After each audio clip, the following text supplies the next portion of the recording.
এটা হচ্ছে আমার স্বপ্নের অ্যালবাম। কেন স্বপ্নের অ্যালবাম বলছি, তাহলে চলুন পরিচয় করিয়ে দিই।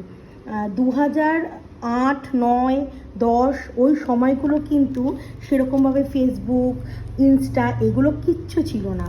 তখনও তো ব্রাইড করেছি। তখনকার ব্রাইডের সাজগুলো একটু পরিচয় করিয়ে দিই।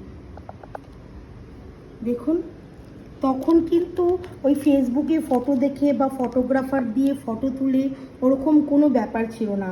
আমি সাজিয়ে চলে আসতাম, তারপর ব্রাইডকে বলতাম তোমার সুন্দর একটা ফটো আমাকে প্লিজ দিও।